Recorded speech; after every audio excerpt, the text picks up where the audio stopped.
زعزازن زخبرن سلامتنا يبصحكم كبرات تخطاتلتي ميديا بتر حقي كما يتخونوم كابزي كاب استوديونا سلامتنا بمقدم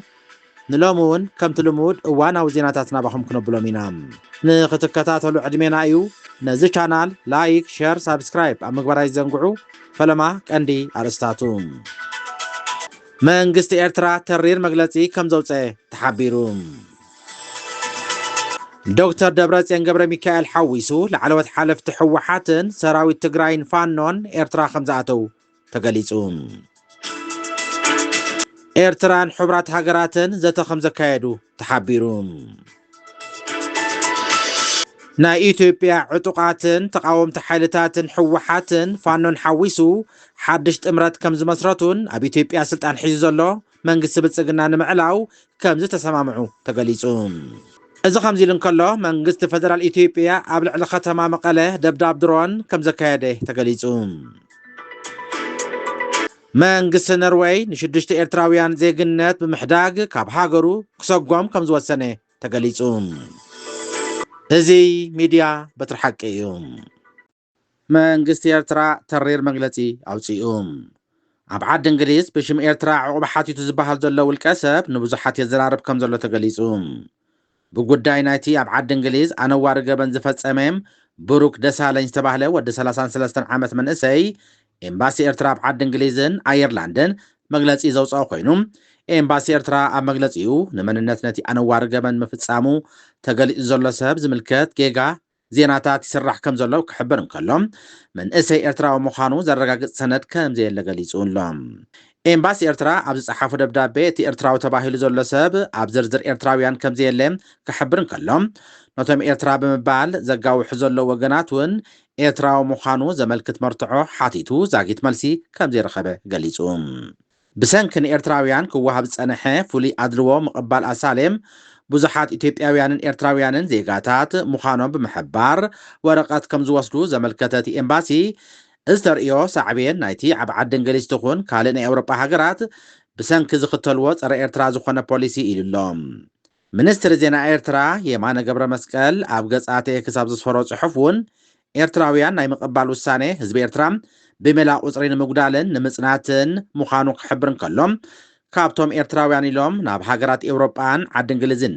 ኢዶም ዝሃቡ ወገናት እቶም ካብ 40 ክሳብ 70 ሚእታዊ ኤርትራውያን ከም ዘይኮኑ ገሊጹሎም دكتور دبراتيان قبر ميكائيل حويسو لعلوت حالف حوحاتن سراوي تقراين فانون ايرترا خمزاتو تقليصهم اب كل تقراي زكاي زلو متقعت درون نسفيح كوينات مبقس يخون كم زلون تقليصلهم اب كتما مقالم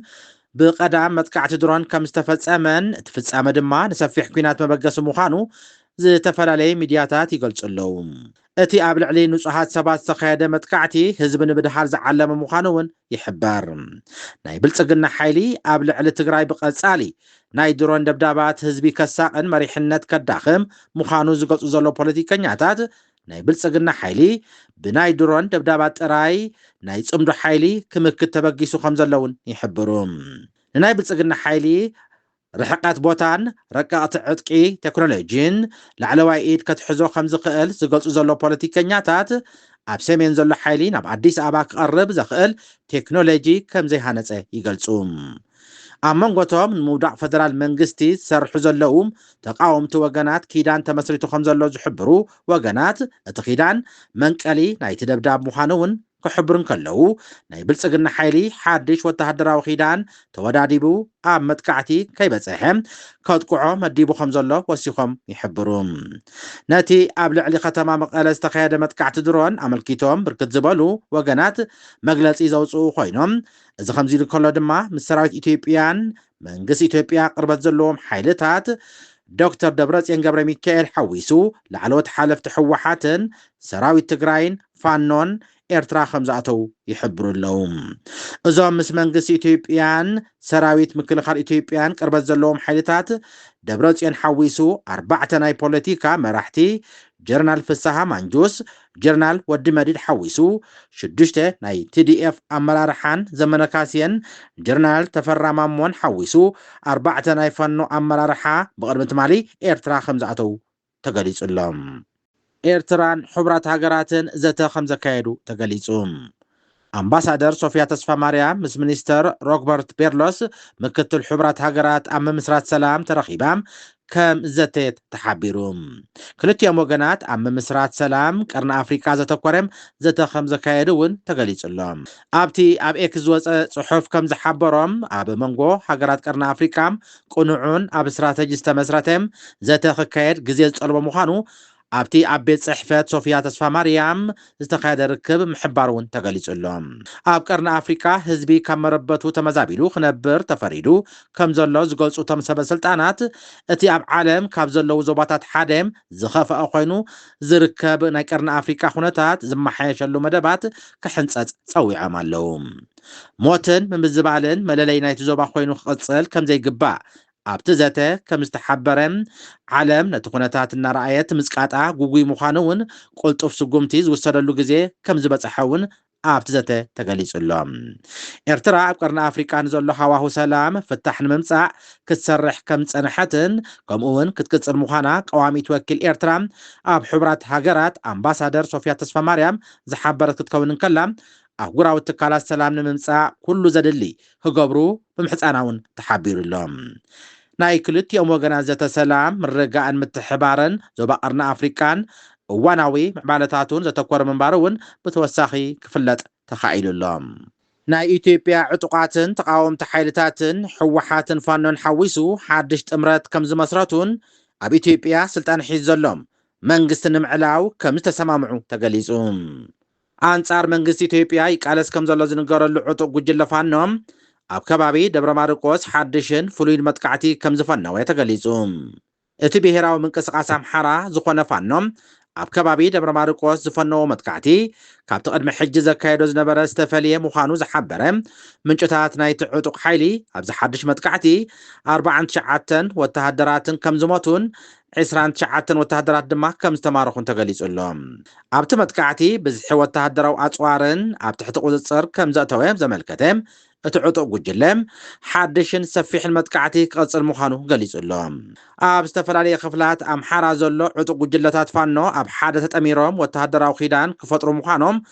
ኣዛዚ ፋኖ ዘመነ ካሴ ምግላጹ ዝፍለጥ ኮይኑ ኣብ ሸዋ ጎንደር ወሎ ዘለው ሓይልታት እውን ምስቲ ኣብ ጎጃም ዘሎ ተሓባቢሮም ዝሰርሕሉ ኣገባብ ክፍጠር ምዃኑ ምስ ኣህጉራውያን ዜናታት ኣብ ዘካየዱ ቃለ ምሕትት ምሕባሩ ይዝከር ኣብ ኢትዮጵያ ስልጣን ሒዙ ዘሎ ስርዓት ንምዕላው ዝዓለመ ምዃኑ ዝንገረሉ ስምረት ቆይሙ ከም ዘሎ ዝጠቀሰ ወገናት ናይቲ ኣምሓራ ሓይልታት ጥራይ ዘይኮነ ናይ ትግራይ ናይ ሲዳማ ሶማልያ ናይ ኣገው ቅማንት ዝበሃሉ ሓይልታትን ኣካል ናይቲ ጽምዶ ኮይኖም ይሰርሑ ከም ዘለው ተሓቢሩሎም ኣሊያንስ ፎርስስ ወይ ከዓ ናይ ጽምዶ ሓይልታትን ንፌደራል መንግስቲ ኢትዮጵያ ንምዕላው በብኸባቢኦም ክቃለሱ ዝጸንሑ ኮይኖም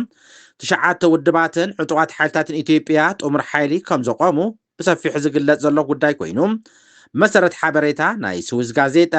ትሽዓተ ውድባትን ዕጡቅ ሓይልታትን ኢትዮጵያ ጥምረት ሓይሎች ዝተሰሚም ጥሙር ሓይሊ ከም ዘቆሙ ኣውጆም ኣለው ነቲ ሓበሬታ ብቐጥታ ብላዕለዊ ኣዛዚ ጥሙር ሓይሊ ተመዚዙ ዘሎ ዘመነ ካሴም ዝግተገልጸ ኮይኑ ፕረዚደንት መንግስቲ ክልል ትግራይ ዶክተር ደብረጽዮን ገብረ ሚካኤል ነዚ ኣቀዲሙ ኣቢሉ ኣፍሊጥዎ ከም ዝነበረን ዘመነ ካሴ ምስቲ ናይ ስዊዝ ጋዜጣ ዘካየዱ ቃለ ምሕትት ብዛዕባ ጥሙር ሓይልታትን ጽምዶን ዝምልከት ሰፊሕ መግለጺ ሂብሎም ሓደ ካብ ዝለዓሉ ኣባላት መሪሕነት ፋኖት ዝኾነ ዘመነ ካሴ ንጋዜጣ ስዊዝ ኣብ ዝሃቦ ሓበሬታ እዘን ትሽዓተ ውድባትን ዕጡቃት ሓይልታትን ንኢትዮጵያ ካብ ምብታንን ከድሕና ከም ዝኾናን ህዝብታታ በብዘለዎ ብሰላም ክነብሩ ይሰርሑ ከም ዘለው ዝሓበረ ኮይኑ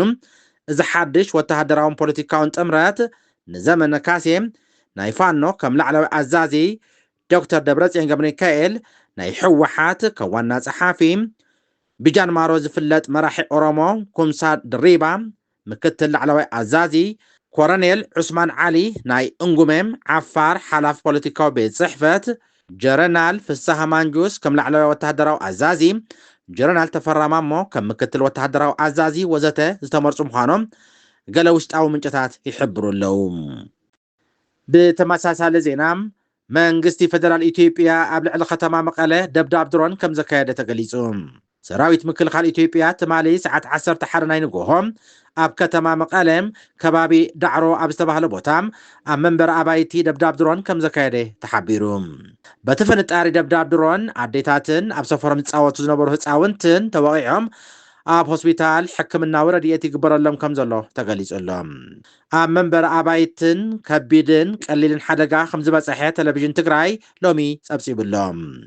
ቤት ጽሕፈት ኮሙኒኬሽን ክልል ትግራይ ሎሚ ኣብ ዘውፅኦ ሓበሬታ ህዝቢ ትግራይ ካብ ገጽ ምድሪ ከየጥፈአም ዘይድቅስ ጆኖሳይዳዊ መላኺ ስርዓት ብልጽግና